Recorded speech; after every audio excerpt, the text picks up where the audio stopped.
Bonjour et bienvenue à cette session de présentation de la nouvelle ergonomie des versions EBP Comptabilité. La nouvelle génération des logiciels EBP a été revue pour optimiser votre productivité. Ici, nous sommes sur la version Elite. La gamme Pro offre la même ergonomie. La gamme Elite a plus de fonctionnalités que la gamme Pro. Tout d'abord, nous avons ici l'ensemble des univers de travail de notre dossier. Lorsque l'on ouvre son dossier, on se retrouve sur l'écran d'accueil où là, on va retrouver des raccourcis pour aller aux fonctionnalités les plus utilisées. La saisie dans le journal d'achat, vente, de trésorerie, le rapprochement bancaire, la consultation des comptes, la recherche des écritures, les échéanciers, clients, fournisseurs, les balances des grands livres, la consultation analytique, l'import du transfert comptable et la déclaration de TVA. On a ici aussi le tableau de bord qui nous présente les indicateurs financiers de notre dossier. Ce tableau de bord est personnalisable. Tout d'abord, on va aller dans nos paramètres, les paramètres de la société, qui vont nous permettre éventuellement d'ouvrir un autre dossier si on a plusieurs dossiers dans notre logiciel. Si l'on souhaite sauvegarder ou restaurer notre dossier ou nos dossiers, on va aller dans ce chapitre ici, sauvegarde, restauration. On a aussi l'historique de nos sauvegardes et restaurations. Dans les paramètres société, on va pouvoir affiner nos fonctionnalités de travail. Alors ici, les coordonnées. Ces coordonnées vont apparaître sur certaines de nos éditions. Dans le paramétrage EDI, on va pouvoir paramétrer l'émetteur de la déclaration, le partenaire EDI, tout ceci pour télédéclarer par exemple la TVA. Et dans les options comptables, on aura tout l'environnement de travail. Alors, par exemple, l'environnement de saisie, où là, je vais personnaliser des couleurs. Ici, pour les colonnes débit de saisie, j'ai mis une couleur verte, crédit, bleu. Ça me permet d'avoir un écran plus sympathique pour travailler. Au niveau des relances, je vais par exemple pouvoir personnaliser mes textes par niveau.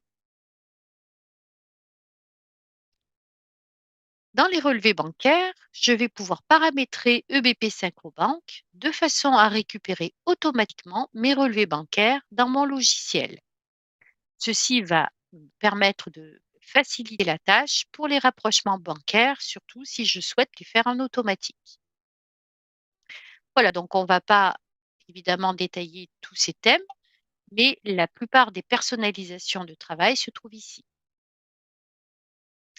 Dans les paramètres comptables, on va retrouver le plan de compte général de la société, les journaux de saisie, les modèles de libellés, qui sont bien sûr personnalisables. Dans les données complémentaires et dans le chapitre trésorerie, nous avons la liste de nos banques. Alors, si on veut ajouter une banque, il suffit de cliquer ici. Si on veut modifier un enregistrement, on a ce picto. Pour le supprimer, c'est celui-ci. Et pour dupliquer, celui-là. Dans le chapitre analyse, on va paramétrer nos postes analytiques. Dans le chapitre déclaratif, on va paramétrer nos taux de TVA et leur compte. Retournons maintenant à l'application. Ici, on aura toutes les impressions que l'on peut faire dans le logiciel EBP Comptabilité. Je clique sur ce picto et je vais retrouver par exemple les éditions de mon journal, de mon grand livre, de ma balance générale. Si je veux envoyer mon dossier à mon expert comptable, si celui-ci est équipé de BP, je pourrais utiliser ce lien. S'il n'est pas équipé de BP, j'utiliserai celui-là et grâce à Communication Entreprise Expert, je vais pouvoir lui envoyer mon dossier au format de son logiciel. Ça peut être Cegid, Sage et autres. Je retourne maintenant à l'accueil et je vais aller dans la saisie. Saisie du journal d'achat. Ici, j'ouvre mon journal d'achat, je me retrouve sur ma période et j'ai déjà ici toutes les écritures que j'ai déjà saisies sur le mois de novembre. Je vois ici le statut validé. Ça veut dire que cet enregistrement, je ne peux plus le modifier ni le supprimer. Par contre, celui-là, qui n'est pas encore validé, je vais pouvoir le supprimer, par exemple. Sur cette colonne-là, documents associés, j'ai un trombone. Si je clique dedans, je vais voir que j'ai pu associer une facture à mon enregistrement. C'est très pratique pour les factures fournisseurs. Ça permet de les retrouver facilement et de les associer à l'écriture comptable. Dans la colonne date de l'échéance, j'ai des pictos qui m'indiquent le retard des échéances. Ce picto pour les retards de moins de 15 jours, celui-là pour les retards de plus de 15 jours. Là, on voit les couleurs que je paramétrer dans mon environnement de saisie, débit crédit. Et dans plus d'actions, je vais pouvoir effectuer d'autres actions sur mon écriture. Par exemple, je veux réimputer mon écriture parce que je me suis trompée de compte, ou je veux créer un guide de saisie à partir de cette écriture de façon à saisir une écriture semblable de façon très rapide. En effet, si j'ouvre ici la saisie guidée, je vais chercher le guide de saisie qui m'intéresse. Par exemple, je prends achat de marchandises à 20% de TVA. Je vais aller chercher mon compte fournisseur. Je vais mettre le montant. J'enregistre et mon écriture est automatiquement ventilée.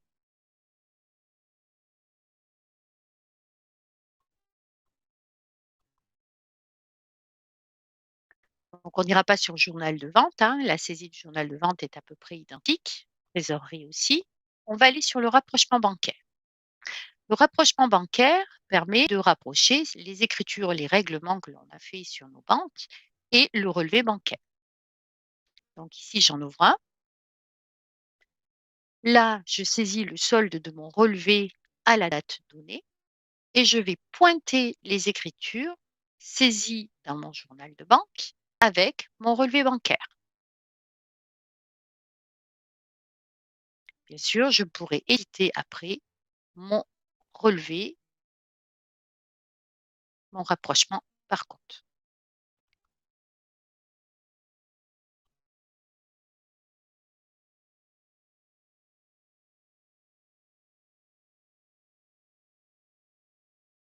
Je retourne ici à l'écran d'accueil et je vais aller directement dans l'échéancier client. Ici, je me retrouve directement sur les échéances non réglées. Donc, c'est déjà le montant total des échéances clients qui n'ont pas été réglées à ce jour. Si je reçois un chèque, par exemple, d'un client, je vais pouvoir le sélectionner, régler l'échéance et en remplissant ce tableau, je vais pouvoir générer l'écriture de règlement.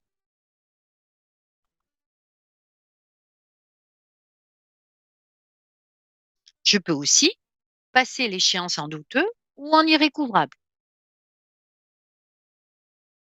Ici, je pourrais faire aussi mes remises en banque, mes relances.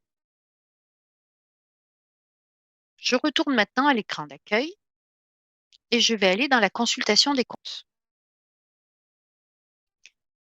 Si j'appelle un client,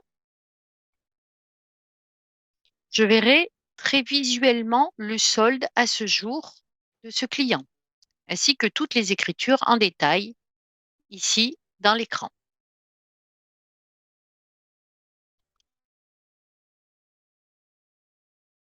La recherche d'écriture. Alors ça, c'est très pratique. Si l'on souhaite rechercher une écriture, par exemple, sur un montant. Imaginons que je cherche une écriture dont le montant est égal à 800 euros. J'applique et je vais retrouver les écritures qui correspondent à ma recherche.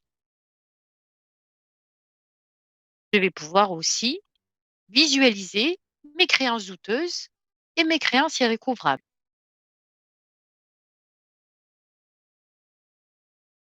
Consultation analytique.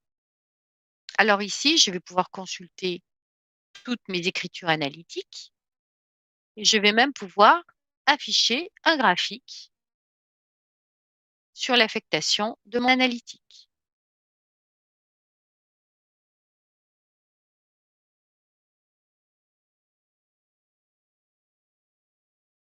La déclaration de TVA.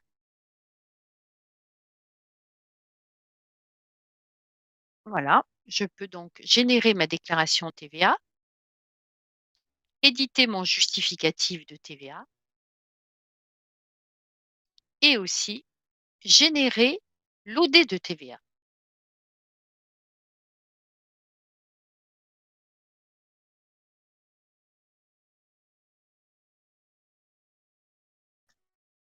Au niveau de la clôture, pour clôturer mon exercice, rien de plus simple, je sélectionne et je le clôture. En faisant ceci, les sauvegardes, les contrôles, la gestion, la génération des à nouveaux se feront. Enfin, le bouton favori qui lui me permet de mettre en favori toutes les fonctionnalités utiles. Là, j'ai déjà la saisie du journal, l'échéancier client, la consultation des comptes. Ça va m'éviter d'aller dans chaque univers. Je peux tous les rassembler à cet endroit-là. Par exemple, je veux aller mettre là la recherche d'écriture. Je l'ajoute aux favoris et je la retrouve ici dans mes favoris.